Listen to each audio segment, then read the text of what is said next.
Hello friends, welcome back to my YouTube channels. पिछले कक्षाओं में हमने पौधों के बारे में जाना, आज हम शरीर के गति के बारे में जानेंगे। तो चलिए शुरू करते हैं। बिल्कुल शांत होकर बैठिए, अपने शरीरों में होने वाली गतियों का अनुभव कीजिए। आप समय समय पर अपने पलके झपकाते ही होंगे, श्वसन लेते ही होंगे। अपने शरीर में होने वाली गतियों को परीक्षण कीजिए। हमारे शरीर में स्वतः ही अनेक गतियाँ निरंतर होती रहती है। ठीक है, जब आप बैठे हुए रहते हैं या नॉर्मल रूप से कहीं आप लेटे हुए रहते हैं तो भी हमारे शरीर में कुछ कुछ मूवमेंट होते रहती है, जैसे पलकों का झपकना, सांस लेना और छोड़ना। ठीक है, अंदर हृदय का धड़कना, बहुत सारी गतियाँ हमारे शरीर के अंदर और बाहर होती रहती है। इसी के बारे में आज हम जानेंगे कि हमारे शरीर में किस किस तरह की गतियाँ होती हैं, कैसे कैसे होती हैं और क्यों होती है और इनसे क्या लाभ है। ठीक है, तो चलिए शुरू करते हैं। सभी उदाहरणों के लिए अपने उसी स्थान पर रहते हुए अपने शरीर को कोई ना कोई भाग में गति करता है। आप एक स्थान से दूसरे स्थान पर जाते हैं, आप उठकर अपने अध्यापक के पास जाते हैं, कक्षा में विद्यालय के मैदान में जाते हैं, अथवा विद्यालय के बाद अपने घर जाते हैं। फिर जो अपने घर के शाम में खेल कूद या दौड़ भाग जो भी करते हैं, इस प्रक्रिया में हमारे शरीर में अनेकों तरह के मूवमेंट होते हैं। ठीक है, इसे हम शरीर की गति कहते हैं। ठीक है, तो देखिए इसमें क्या लिखा है। देखिए इसमें बताया गया है जंतु, इसमें बताया गया है जंतु के बारे में। ठीक है, जंतु में से गाय, मनुष्य, सांप, पंछी, कीट, मछली। ठीक है, गमन प्रयुक्त होने वाले भाग अंग, जैसे कि गाय कैसे चलते हैं, पैरों से चलती है। मनुष्य भी पैरों से चलती है। सांप संपूर्ण शरीर से चलता है। पंछी पंखों से उड़ती है, पैरों से चलता है। ठीक है, कीट हो गया, ये भी अपने संपूर्ण शरीर से चलते हैं या फिर अपने पंखों से उड़ते हैं। फिर मछली अपने पूंछ से अपने तैरती है या इसका संपूर्ण शरीर ही काम आता है। फिर क्या है, जंतु कैसे गमन करते हैं, तो ये गाय है जो पैर द्वारा चलती है। मनुष्य पैरों द्वारा चलते हैं। सांप संपूर्ण शरीर द्वारा रेंगता है। पंछी पंखों द्वारा उड़ती है। कीट अपने पैर पूरे शरीर द्वारा रेंगता है। ठीक है, या फिर पंखों द्वारा उड़ता है। या मछली अपने संपूर्ण शरीर द्वारा यानी पूंछ के थ्रू ये पानी में तैरता है। ठीक है, तो क्या है और लिखा है कि जंतु एक स्थान से दूसरे स्थान पर किस प्रकार गमन करते हैं। तो चलना, टहलना, दौड़ना, उछलना, छलांग मारना, रेंगना एवं तैरना इत्यादि जंतुओं को एक स्थान से दूसरे स्थान पर जाने के कुछ ढंग है। ठीक है, तो यहाँ एक प्रश्न दिया गया है, जंतुओं को एक स्थान से दूसरे स्थान जाने के तरीकों को इतनी अधिक विविधता क्यों है। क्या कारण हो सकता है कि अनेक जंतु चलते हैं जबकि सांप रेंगने और मछली तैरती है। ठीक है, तो जानिए कि बहुत सारे जंतुओं में या फिर अनेकों प्रकार के जंतुओं में अलग अलग तरह की गति होती है, अलग अलग तरह की विविधता होती है। ठीक है, अनेक जंतुओं में सांप जैसे रेंगते हैं, मछलियाँ चलती है, मनुष्य पैरों द्वारा चलते हैं। ठीक है, तो चलिए इसी के बारे में हम जानने की कोशिश करते हैं। देखिए 8.1 में लिखा है मानव शरीर एवं इनकी गतियाँ। ठीक है, जंतुओं के विविध गतियों को ध्यान में रखते हुए आइए जानते हैं कि इनमें क्या क्या चीज़ है। ठीक है, क्या आपको विद्यालय के शारीरिक व्यायाम करते हैं आनंद आता होगा। ठीक है, बिल्कुल आता है, कभी कभी आता भी नहीं है, मन में सोच के करना पड़ता है, क्या करें, टीचर का प्रेशर भी जो होता है। तो ठीक है, विद्यालय में शरीर व्यायाम करते समय अपने हाथ पैर को हिलाते होंगे, गतियाँ करते होंगे। आइए हमारा शरीर जिन गतियों को करने का योग है हम उस कुछ शरीर गतियों के करने का प्रयास करते हैं। तो एक मान के चलिए आप एक जैसे कि आप सपने में काल्पनिक चीज़ देखते हैं, वैसे ही आप जब जगे हुए हों तो एक काल्पनिक सोच बनाइए और उसमें सोचिए कि एक काल्पनिक क्रिकेट होने वाला है। ठीक है, क्रिकेट होने वाला, उसमें एक काल्पनिक विकेट है, काल्पनिक गेंद हम फेंक रहे हैं। तो गेंद फेंकने पे क्या होता है, हमारा हाथ का मूवमेंट होता है। ठीक है, यानी हम जो गोल घुमाकर हाथ को जो बॉल को फेंकते हैं विकेट की ओर, तो उसमें किस तरह का मूवमेंट होता है, तो वृत्ताकार मूवमेंट करते हैं हम लोग, पूरे 360 अराउंड में पूरे हाथ को घुमाते हैं और बॉल को हम फेंकते हैं। तो उसमें क्या होता है, इसमें लिखा है क्या आपका कंधा भी गति करता है। पीठ के बल लेट जाइए और अपने पैर के कुल्हे को चारों ओर घुमाइए। ठीक है, अपनी भुजा को कोहनी के ऊपर नीचे कीजिए। इस प्रकार पैरों के घुटने से मोड़िए और हाथों को अपने रसब को सीधा तानिए। भुजा को मोड़ते हुए उंगलियों को कंधे तक छुइए। इसमें क्या होता है, अपने अपने हाथों को आपस में साथ मोड़ो। ठीक है, हाथों को सीधा तान कर नीचे झुकने का प्रयास कीजिए। क्या आप ऐसा कर पाते हैं, तो करके आप देखिए कर पाते हैं या नहीं कर पाते हैं। तो चलिए इसको पहले भरते हैं।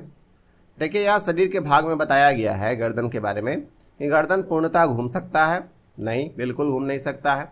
इसको आधा भाग में लेफ्ट या राइट घुमा सकते हैं, ये लेकिन इसको पीछे की ओर नहीं कर सकते हैं। ठीक है, ये आंशिक रूप से घूमता है, झुकता है, गर्दन को झुका सकते हैं, उठा सकते हैं। ठीक है, यह इसमें गति बिल्कुल नहीं किया जा सकता।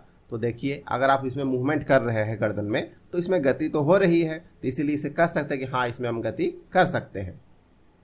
तो कलाई का बात है, तो कलाई को क्या कर सकते हैं? कलाई है पूर्णतः घुमा सकते हैं, हाँ या ना, इसके बारे में आप लिखें। ठीक है, आंशिक रूप से कर सकते हैं, या झुका सकते हैं, या उठा सकते हैं। ये अपने शरीर में के हाथों को या कलाइयों को अपने ही स्वतः प्रयोग में लाकर इसे सीखिए। उंगलियां के बारे में बताया गया है। उंगलियां क्या पूर्णतः घूमता है? बिल्कुल नहीं, उंगलियां पूर्णतः नहीं घूमती है, आंशिक रूप से घूमती है। ठीक है, ये झुका सकते हैं, उठा सकते हैं। ठीक है, या इसमें थोड़ी सी गति करवा सकते हैं। घुटने का बात है, तो घुटने में क्या होता है? ठीक है, एड़ी में जैसे वैसे ही बताइए, फिर पदांगुली में बताइए, फिर पीठ में, फिर सिर में, फिर कोहनी में, फिर भुजा में। इसी तरह सारे शरीर के अंगों को प्रयोग करके आप एक एक करके इस पंक्तियों में अपना सारा का सारा जवाब लिखिए। ठीक है, तो चलिए आगे चलते हैं। क्रियाकलाप 1 में देखते हैं। एक पैमाने को अपने हाथ पर 8.1 को दर्शाई गई स्थिति में रखिए, जिसमें आपकी कोहनी पैमाने रूप से मध्य में रहे। अपने मित्र को पैमाने से एक साथ बांधने के लिए कहिए। कोहनी को मोड़ने का प्रयास कीजिए। क्या आप इसे मोड़ सकते हैं? देखिए, यहाँ एक जो लड़का है, ये क्या कर रहा है? अपने हाथ को सीधा रखा है और बीच में एक लकड़ी या रॉड दोनों तरफ से ये बांध दिया है। अब इससे कहा जा रहा है कि क्या तुम अपने हाथ को मोड़ सकते हो? ठीक है, तो क्या ये मोड़ पाएगा या नहीं मोड़ पाएगा? ठीक है, तो चलिए देखते हैं। जब यहाँ ये इस भाग से ये जब मोड़ता है हाथ को, ठीक है, केहूनी से, ये केहूनी ही यहाँ पर स्टॉप कर दिया गया है, तो ये हाथ नहीं मुड़ेगी। ठीक है, क्या आपने ध्यान दिया है कि हम अपने शरीर को, विभिन्न अंगों को उसी के साथ मोड़कर घुमा पाते हैं जहाँ पर दो हिस्से एक दूसरे से जुड़े हों। उदाहरण के लिए कोहनी, कंधा एवं गर्दन। क्या आप इन कुछ भागों के नाम बता सकते हैं? ठीक है, तो सब नाम को बताइएगा और उसमें लिखिएगा नोट्स में कि क्या क्या कौन से भाग हैं आपके जो बीच से हिला सकते हैं या जुड़े हुए हैं। इन स्थानों को हम संधि कहते हैं। ठीक है, यदि हमारे शरीर में कोई संधि ना हो तो आपके भी दिमाग में विचार आता होगा, क्या ये हम गति करना संभव हो सकता है?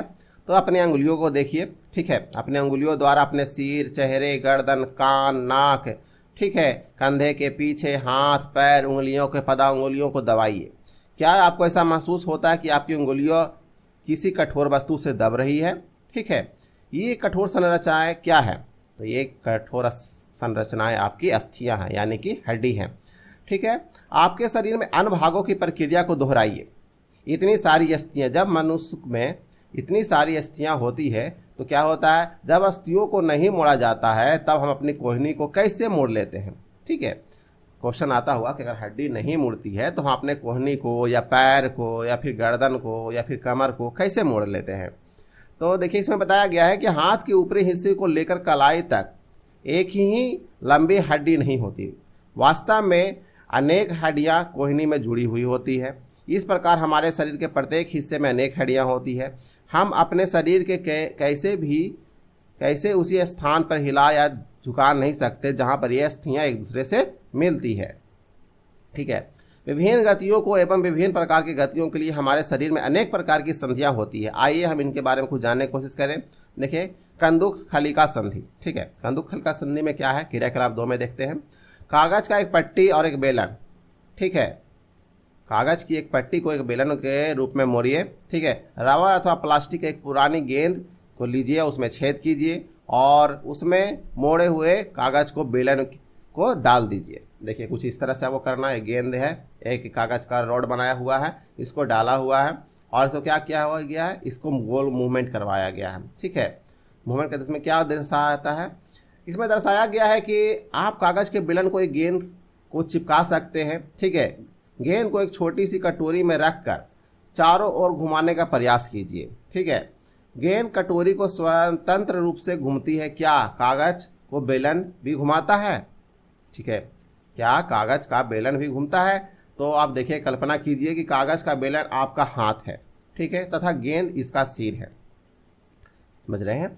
ये मान लीजिए कि ये कटोरी जो है, कटोरी आपका एक अलग बोन है, और ये एक अलग बोन है, यानी इसको पूरा हाथ मान लीजिए और ये आपका कंधा मान लीजिए। ठीक है, तो क्या होता है, कटोरी कंधे के उस भाग का समान है जो आपका हाथ से जुड़ा हुआ है। ठीक है, जो आपका शोल्डर जो है ये कटोरी है और ये जो पूरा का पूरा है ये आपका हाथ है। तो ये वॉल एंड सॉकेट का काम करता है। ठीक है, तो वॉल एंड सॉकेट का जो काम करता है तो इसी के साथ कटोरी कंधों को उस समान जिसके एक अस्थि का गेंद वाला गोला हिस्सा दूसरी अस्थि के कटोरी के गुहिका में घुसा हुआ रहता है, यानी धंसा हुआ रहता है। ठीक है, जैसे देखिए यहाँ पर है, ये आपका बोन है यानी जो जांघ का हड्डी है।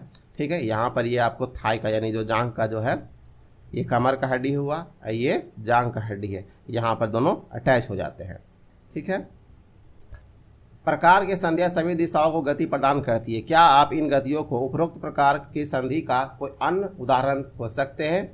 इस अनुभाग के प्रारंभ में शरीर के विभिन्न भागों में हमारे द्वारा की गई गतियों को स्मरण कीजिए। ठीक है, तो देखिए दूसरा संधि क्या है, घुरांग संधि। ठीक है, घुरांग संधि में क्या होता है, गर्दन तथा सीट के जोड़ने वाली संधि को घुरांग संधि कहते हैं। ठीक है, जो आप सर को हिलाते हैं लेफ्ट राइट, ठीक है, अप डाउन। ठीक है, उसके बारे में हम क्या जानेंगे, तो हम जानेंगे कि इस गति में क्या होता है। इन गतियों में करने का प्रयास कीजिए, यह हमारे शरीर के जो हमारे हाथ है उस गति के भिन्न है या समान है, ये भी जानने की कोशिश कीजिए। ठीक है, तो यहाँ पर बताया गया है कि हमारे हाथ की गति से किस प्रकार भिन्न है, जिसमें कंदुक खलिका के संधि द्वारा हाथ को संपूर्ण वृत्ताकार रूप से घुमा सकते हैं। धुरांग गति में बेलनाकार स्थिति में एक छल्ले से घूमती है। ठीक है, एक छल्ले से घूमती है, उसको क्या बोलते हैं, हिंज संधि।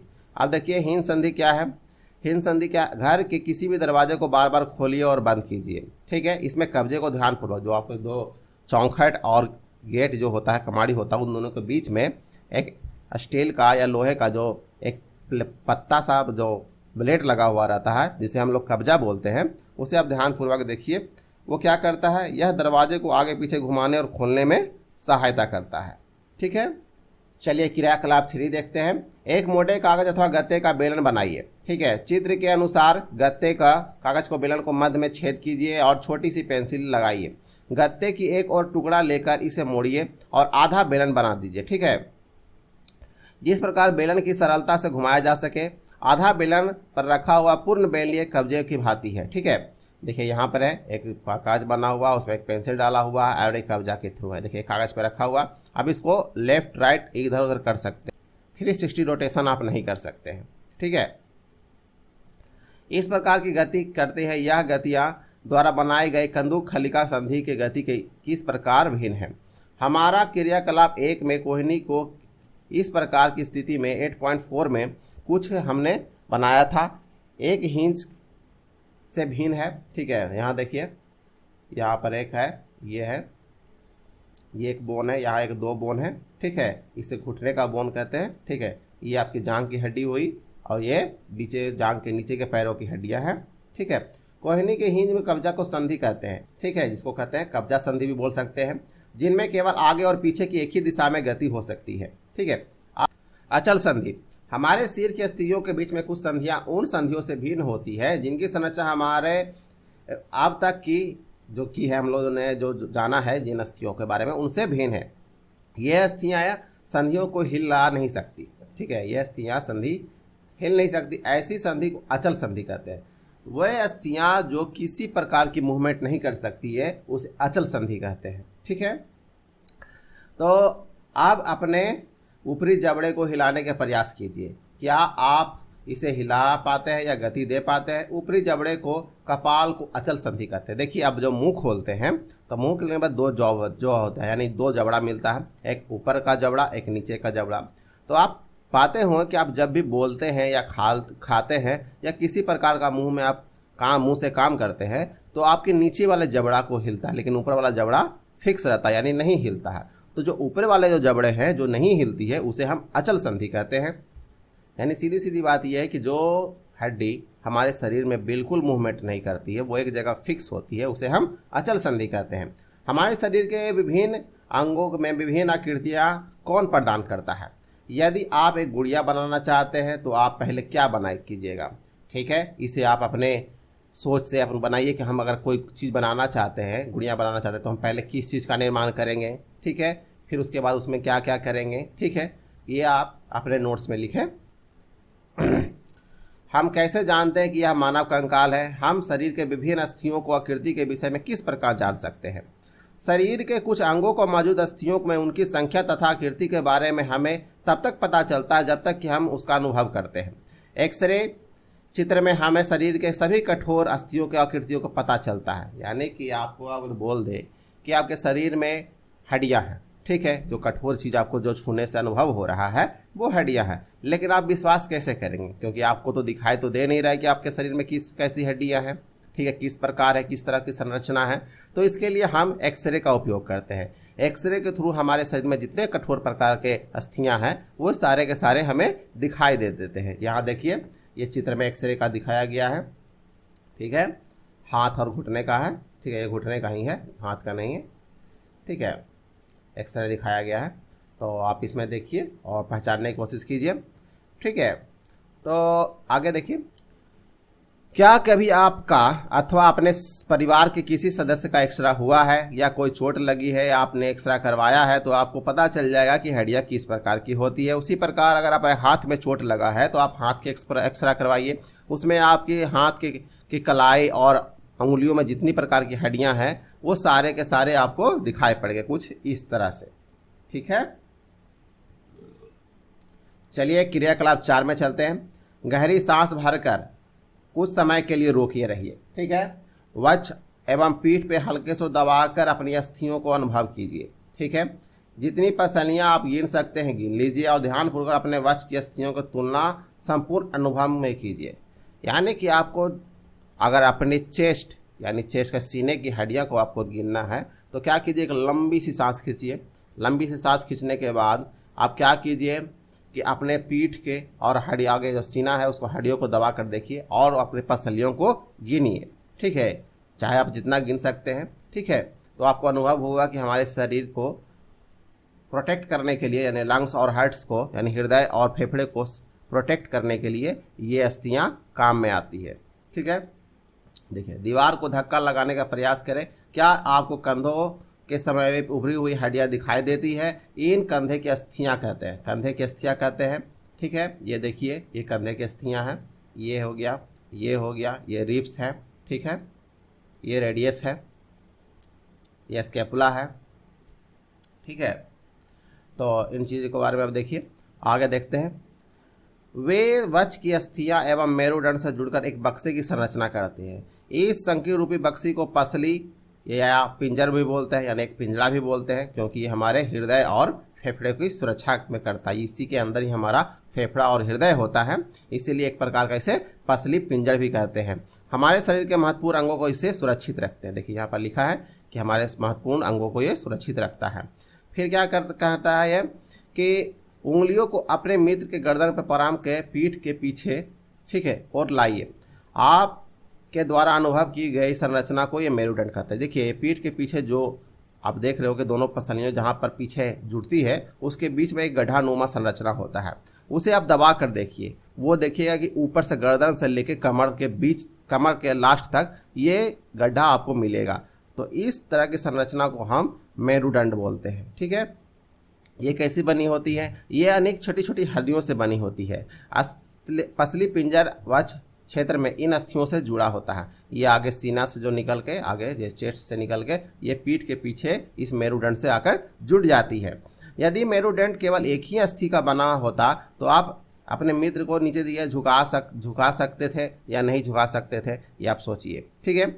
अगर मेरुदंड इन छोटी छोटी हड्डियों से नहीं बना होता तो आप झुक नहीं सकते थे, ठीक है। किसी प्रकार का अगर कोई चीज़ गिर जाता तो उसे उठाने के लिए आपको किसी और चीज़ का प्रयोग करना पड़ता है, आप उसे झुककर नहीं उठा सकते थे। देखिए 8.12 को देखिए, 8.12 है, ये देखिए ये वाला। इसमें बताया गया है कि यह संरचना श्रेणी अस्थियां हैं, ठीक है। यह संरचना श्रेणी अस्थियां है। यह बॉक्स के समान एक जैसी संरचना बनाती है जो आपके अमाशय के नीचे पाए जाने वाले विभिन्न प्रकार के अंगों को सुरक्षा प्रदान करती है। यह कुल्हे वाला हिस्सा है जिसे आप सहारे से आप बैठ सकते हैं। यानी जो आपका जो एक कमर वाला जो हड्डी बोलते हैं, ये कमर का हड्डी है, ठीक है। ये आपका मेरुदंड जुटा हुआ है इससे, ठीक है। ये आपके पैर का जांघ की दोनों हड्डियां हैं। आपकी खोपड़ी अनेक अस्थियों से एक दूसरे से जुड़े हुए रहते हैं। यह हमारे शरीर के अति महत्वपूर्ण अंग मस्तिष्क को परिबंध करती है, ठीक है। परिबंध करके सुरक्षित रखती है, पूरे चारों तरफ से घेरे हुए रहती है, यह सुरक्षा प्रदान करती है। हमें अपने कंकाल की बहुत सारी अस्थियों को तथा संधियों के बारे में चर्चा की। कंकाल के कुछ अतिरिक्त अंग भी हैं जो कि हड्डी इतने कठोर नहीं होते, जिन्हें हम मोड़ सकते हैं। उसे हम उपास्थित कहते हैं, ठीक है। यानी कि जो कान की हड्डियां होती है वो उपास्थित हड्डियों में आती है, जैसे बहुत लचीली होती है, ठीक। देखिए यहाँ लिखा है, अपने कान को स्पर्श कीजिए। क्या आप किसी प्रकार की कठोर अस्थि का अनुभव करते हैं जिन्हें मोड़ सकते हैं? क्या आपको ऐसा लगता है कि कान के ऊपरी भाग इतना लचीला नहीं है जितना कि हमारी कर्णपाली? तो परंतु यह अस्थि बहुत जैसे कठोर भी नहीं है, ठीक है। ये उपास्थि है। शरीर के संधियों में भी उपास्थि पाई जाती है, ठीक है। हमारे जो मानव कंकाल जो है अनेक अस्थियों एवं संधियों से एवं उपास्थियों से मिलकर बना हुआ है। आप उनमें से बहुत को देख सकते हैं, मोड़ सकते हैं अथवा गति दे सकते हैं। अपने नोटबुक में कंकाल का स्वच्छ आलेखन बनाइए, यानी कि अपने नोटबुक में एक पूरे संपूर्ण कंकाल का एक सुंदर सा चित्र बनाइए और सबका आप नाम लिखिए और उसका काम लिखिए और उसमें ये भी लिखिए कि कौन सी अस्थियों को हम किस तरह से मोड़ सकते हैं, किस तरह से नहीं मोड़ सकते, किसको हम बिल्कुल भी नहीं मोड़ सकते हैं। वो सबका नाम आप लिखकर एक लिस्ट बनाइए और उसे याद कीजिए, ठीक है। ये देखिए यहाँ पर एक महत्वपूर्ण प्रश्न है, अस्थियों को किस प्रकार गति करने का योग। देखिए यहाँ पर एक महत्वपूर्ण क्वेश्चन है, अस्थियों को इस प्रकार की गति करने का योग कौन बनाता है, ठीक है। आपके दिमाग में ये आता होगा कि चलो अच्छा बात है कि घूम जाता है, सब कुछ मूवमेंट हो जाते हैं, लेकिन इसे घुमाता कौन है, ठीक है। मेन तो ये मेन है। तो चलिए आगे आप जान पाते हैं या नहीं, देखते हैं। तो चलिए इसे पता लगाते हैं। अपने एक हाथ को मुट्ठी बनाइए, ठीक है। मुट्ठी के अंगूठे को इस बाजू कंधे को छूने का प्रयास कीजिए।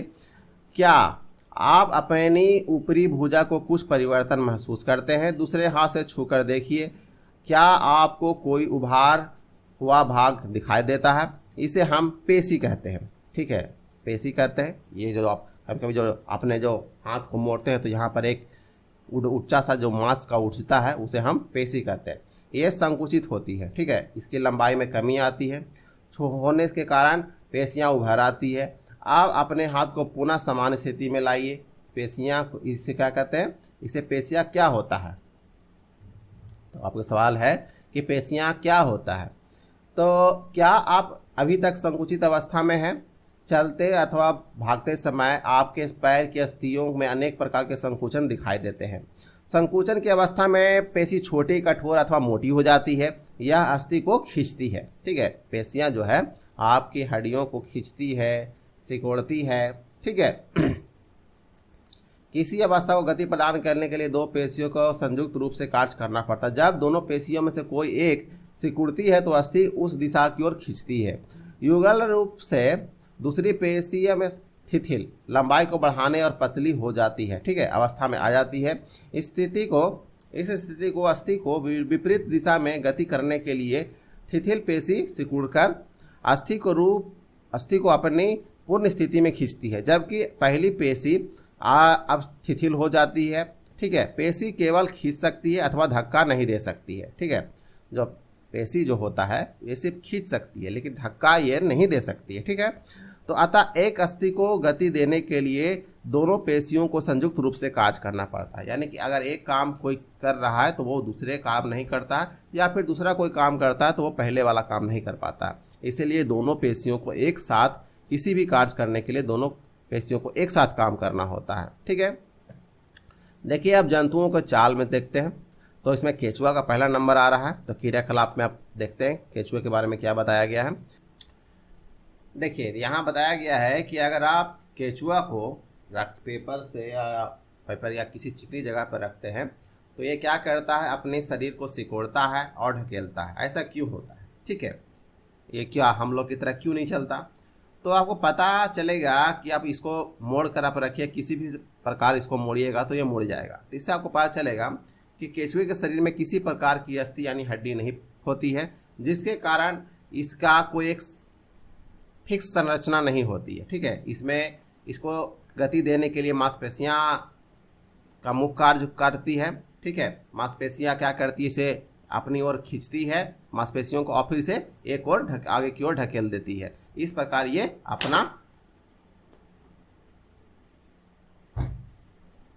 ये अपने शरीर में गति प्रदान करती है। ठीक है, इसी प्रकार आप घोंघे के में देखिए, घोंघा क्या करता है, क्रियाकलाप 6 में देखिए, किसी बगीचे से घोंघा उठाइए और इसे एक गोल संरचना देखिए, इसे कवच कहते हैं। ठीक है, ये कवच एक कंकाल की तरह होता है। ठीक है, ब्राह कंकाल की, लेकिन यह अस्थि नहीं होती है, यह इसे सुरक्षा देने के लिए होती है, यानी बाहरी किसी तरह का अटैक अगर होता है तो ये इसमें घुसकर अपने आप को सुरक्षित कर लेता है। ठीक है, तो आप क्या कीजिए इसको कि घोंघे को लीजिए। ठीक है, घोंघे को लेने के बाद इसे कांच पे रखिए, कांच पे रखने के बाद आराम से इसे छोड़ दीजिए। जब ये धीरे धीरे देखिएगा किसी के खोल में से एक क्या होगा, एक मोटी मांसल संरचना बाहर निकलती हुई, सिर बाहर निकलता हुआ दिखेगा और धीरे धीरे उसके पीठ से यानी पीछे से एक पैर नुमा संरचना दिखेगा। ठीक है, जब इसको पाद हम लोग बोलते हैं, और धीरे धीरे ये भी अपने शरीर को पीछे की ओर सिकुड़ती है और आगे की ओर ढकेल कर चलती है। तो इसमें आपको पता चलेगा कि ये भी अपनी मांसपेशियों के थ्रू अपने शरीर को गति प्रदान करती है। और इसमें देखिएगा कि क्या ये गति बहुत तेज है या धीमी है। ठीक है, आप तिलचट्टा के बारे में जानते हैं, तिलचट्टा में देखते हैं, तिलचट्टा जमीन पर चलता है, दीवार पर चढ़ता है, वायु में भी उड़ता है। ठीक है, इनमें 3 जोड़ी पैर होती है जो चलने में सहायता करती है। इनका शरीर कठोर ब्राह्म कंकाल द्वारा ढका होता है। यह ब्राह्म कंकाल विभिन्न एकलोक से परस्पर अस्थियों द्वारा बना है, जिनकी कारण यह गति संभव हो जाती है। ठीक है, देखिए तिलचट्टा तो आप लोग घर में देखते ही होंगे। ठीक है, वज्र से 2 जुड़े हुए पंख जुड़े होते हैं, अगले पैर संकरे होते हैं, पिछले पैर चौड़े और पतले होते हैं। ठीक है, तो इसमें है तिलचट्टे विभिन्न प्रकार की इसमें पेशियां पाई जाती है। पैर की पेशियां उन्हें चलने में सहायता करती है। वज्र एवं पेशियों के तिलचट्टों को उड़ने में और समय पैरों को गति प्रदान करती है। ठीक है, तो आप तिलचट्टे को देखिए और उसमें ज़रा उसमें चेक कीजिए कि उसमें कितने पैरिजोड़ हैं, कितने पैर पंख है, किस प्रकार वो चलता है, किस प्रकार दीवार पर चढ़ता है, इसका आप परीक्षण कीजिए। ठीक है, अब पक्षियों के बारे में आते हैं, ये सबसे मेन इम्पॉर्टेंट है पक्षियों के बारे में, तो इसे आप ध्यानपूर्वक देखिएगा। ठीक है, तो क्रियाकलाप 8 में बताया गया है कि पंछी हवा में उड़ते हैं, भूमि पर चलते हैं, बत्तख हंस ऐसे कुछ है जो जल में तैरते हैं। पंछियाँ इसलिए उड़ पाते हैं क्योंकि इनके शरीर उड़ने के लिए अनुकूलित बना हुआ है। ठीक है, इनकी अस्थियाँ वायु में प्रकोष्ठ होते हैं और अस्थियाँ काफ़ी हल्की और मजबूत होती है। पक्ष भाग जो पैर होते हैं वो चलने के और बैठने में अनुकूलित होते हैं, और आगे का जो पाद होता है अंगुलियाँ क्या होता है, रूपांतरित होकर पंछी के पंख बन जाते हैं। ठीक है, जो हम लोग के जो हाथ हैं यानी जो पंछियों के जो हाथ होते हैं वो पंख की संरचना में ढल जाते हैं। ठीक है, जिनसे वो आराम से उड़ सकते हैं। ये देखिए यहाँ पे ये पंछी है, इनका देखिए जो हाथ दिखा, जो पंजा आप देख रहे हैं, इसमें पंख नुमा संरचना बना हुआ है। ठीक है, ये पाद है, ये चलने में बैठने में सहायता करते हैं, और ये ऊपर का जो पाद है, जो पंख रूप संरचना हो गई है, ये उड़ने में सहायता करती है।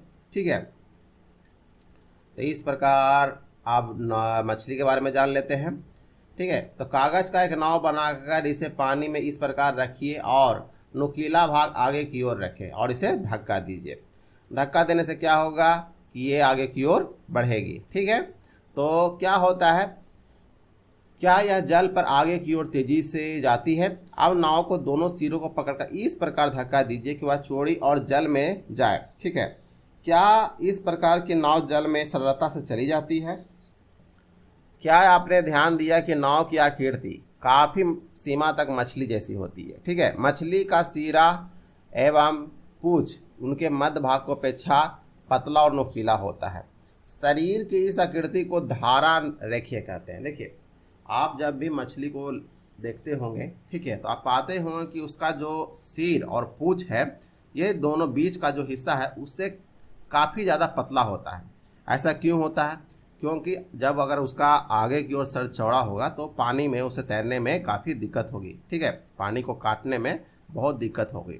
अगर पीछे का भी अगर मोटा रहेगा चीज़, उसका पूँछ रहेगा, तो भी पानी को ढकेलने में यानी कि काटने में उसे दिक्कत महसूस, इसीलिए उसका संरचना शरीर का ऐसा बना होता है कि आगे और पीछे का दोनों भाग पतला होता है और बीच में मोटा होता है, ठीक है। इस तरह की आकृति को हम धारीय रेखीय कहते हैं, ठीक है, ठीक है। इस विशेष आकृति को धारा कारण इधर उधर बहाकर निकल जाती है। मछलियां जल में सरलता से तैर सकती है। मछलियां का कंकाल दृढ़ पेशियों को ढका होता है। तैरने की प्रक्रिया को शरीर का अग्रभाग एवं और मोड़ सकती है, अग्र का एक भाग मोड़ सकती है तथा पूंछ विपरीत दिशा में जाती है, ठीक है।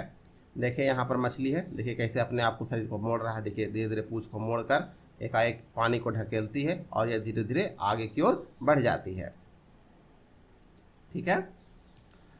और फिर इसमें देखते हैं इसमें क्या लिखा है। इस एक झटका लगाती है, ठीक ना, अपने पूंछ से ये क्या करती है कि अपने दिशा की ओर मुड़ती है और एक झटका लगाती है, जिसके कारण क्या होता है, मछली आगे की ओर चल जाती है। इस प्रकार की क्रमिक ताल से मछली आगे की ओर तैरती रहती है।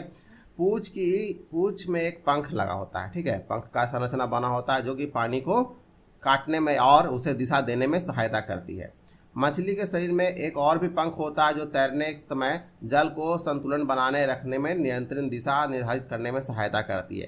क्या आपने कभी ध्यान दिया है कि गोताखोर अपने पैर में पंख की संरचना का विशेष आरित यानी कि फ्लिपर पहनते हैं जो जल में तैरने में सहायता करते हैं। देखिएगा जो समुद्र में या फिर नदियों में जो मनुष्य गोताखोर जो होते हैं, ठीक है, वो क्या करते हैं, अपने पैर में पंखनुमा संरचना पहनते हैं ताकि उसे तैरने में आसानी हो। ठीक है, अब है सर्प के बारे में कि सर्प चलता कैसा, यानी कि सांप किस प्रकार चलता है। क्या आपने सांप को फिसलते हुए आगे की ओर बढ़ते हुए देखा है? क्या यह सीधा चलता है? सांप मेरुदंड लंबा होता है, ठीक है, सांप का जो मेरुदंड होता है काफ़ी लंबा होता है, यानी शुरू से लेकर लास्ट तक, सर को छोड़ के सर से जुड़ा होता है और पूंछ तक होता है। शरीर की इस पेशियों को क्षीण एवं असंख्य होती है, ठीक है, ये परस्पर जुड़ी होती है, ठीक है, चाहे वो दूर ही क्यों ना हो, ठीक है। पेशियां मेरुदंड, पसलियां एवं त्वचा को किसी एक दूसरे से जोड़ती है, ठीक है। शरीर अनेक वलय मुड़ा होता है। इस प्रकार का सर्प प्रत्येक वलय आगे की ओर ढकेलता है, ठीक है। यह क्या करता है, इसका देखते होंगे सांप है जो अपने आप को शरीर को इस प्रकार मोड़ता है और इसको फिक्स करके आगे की ओर ढकेलता है, ठीक है। तो देखिए इसमें क्या बताया गया है, इसका शरीर अपने वलय बनाता है, ठीक है, और प्रत्येक वलय आगे की ओर धक्का देता है। इस प्रकार सर्प बहुत तेजी से गति आगे की ओर चलता है, परंतु सरल रेखा में नहीं चलता, ठीक है। आपने देखा होगा सांप तो बहुत तेजी गति से अपने वलय के थ्रू आगे की ओर तो चलता है, लेकिन कभी भी एक सीधी रेखा में नहीं चलता। ये जिग जैग यानी कि जिग जैग यानी तिरछे चलता है, कभी मुड़ता है फिर मुड़ता है, फिर आगे की ओर चलता है, ठीक है। हमने क्या किया है, विभिन्न जंतुओं के गति के बारे में जाना, उनकी पसलियों के बारे में जाना, उनकी पेशियों के बारे में जानकारी प्रदान की, ठीक है। उनके गतियों के बारे में संबंधित कोई प्रश्न है उसके बारे में भी जाना हमने, ठीक है। फिर क्या हुआ, उनका अरस्तु का एक बुक है, ठीक है, अरस्तु ने अपने बुक में ग्रेट ऑफ द एनिमल्स के में स्वयं में अपने आप को अनेक प्रश्न पूछे हैं, ठीक है। अरस्तु द्वारा लिखी गई पुस्तक ग्रेट ऑफ एनिमल्स में स्वयं से बहुत सारे प्रश्न पूछे हैं। विभिन्न जंतुओं के शरीरों के विभिन्न भागों के बारे में पूछा है, ठीक है, उनके अंग कैसे गति करते हैं, कैसे काम करते हैं, ये सारे क्वेश्चन उस बुक में है, ठीक है। मनुष्य के 2 पैर तथा गाय के भैंस के 4 पैर होते हैं। बहुत सारे जंतु समपादी होते हैं, क्यों होते हैं? हमारे शरीर में मुड़ने का ढंग तथा हाथों की तुलना से अलग क्यों होता है, ठीक है। इस तरह के बहुत सारे क्वेश्चन उस बुक में है, ठीक है। इतने अधिक प्रश्न स्वतः क्रियाकलाप द्वारा अपने आप को जानने की कोशिश कीजिए, ठीक है। अपने शिक्षक कॉलेज स्कूल में शिक्षकों द्वारा पूछिए, ठीक है। और जो प्रश्न आपको नहीं समझ में आता है उसे हमारे कमेंट बॉक्स में लिखकर पूछिए, हम आपको ज़रूर बताएंगे, ठीक है। ये कुछ जो भाषाएं हैं, यानी ये जो कुछ शब्द हैं, इनसे आप जोड़कर अपना एक वाक्य बनाएं, ठीक है। और देखिए कुछ इसमें सारांश है, इसके बारे में जान लेते हैं। अस्थि एवं उपस्थि मानव कंकाल बनाते हैं। यह शरीर का एक पिंजरा बनाता है और इसे एक आकृति भी देता है। कंकाल चलने में सहायता करता है, अतिरिक्त अंगों को सुरक्षा करता है। ठीक है। मानव कंकाल खोपड़ी, मेरुदंड, पसलियाँ, वक्ष, अस्थि, कंधे और श्रेणी, मेखला तथा हाथ एवं पाँव की अस्थियों से बनता है। ठीक है। पेशियों से जुड़े एकांतर क्रम में सिकुड़ने और फैलने की अस्थियों को गति करती है। अस्थियां और संधियां अनेक प्रकार की होती है। यह संधियां प्रकृति एवं गति दिशा पर निर्भर करता है। ठीक है। तो क्या करता है इसमें, देखिए, पंछियां का दृढ़ पेशियां एवं हल्की अस्थियां मिलकर उसे उड़ने में सहायता करती है। ये पंखों को फड़फड़ाने और उड़ने में सहायता करती है। ठीक है। मछली शरीर के दोनों ओर एकांतर क्रम में वलय बनाकर जल में तैरती है। ठीक है। सर्प अपने शरीर के दोनों ओर एकांतर क्रम में वलय बनाते हैं। भूमिका वलयकार गति करता है, आगे की ओर फिसलता है। बहुत सारी अस्थियां एवं उससे जुड़ी हुई पेशियां शरीर को आगे की ओर धक्का देती है। ठीक है। तो तिलचट्टा का शरीर एक एवं पैर कठोर आवरण से ढके होते हैं जो ब्रह्म कंकाल बनाती है। वक्ष की पेशियां 3 जोड़ी पैरों से एवं 2 जोड़ी पंखों से जुड़ी होती है जो तिलचट्टे को चलने एवं उड़ने में सहायता करती है। ठीक है। केंचुए की गति शरीर में बारी बारी से, ठीक है, विस्तरण एवं संकुचन के द्वारा होती है। ठीक। शरीर के आगे का जो सतह होता है, जो संकुर केंचुआ के भूमि को पकड़कर चलने में सहायता करती है। घोंघा पेशीय पाद की सहायता से चलता है। ठीक है। इस तरह ये सारे के सारे आप नोट्स में अपना लिख लीजिएगा। ठीक है।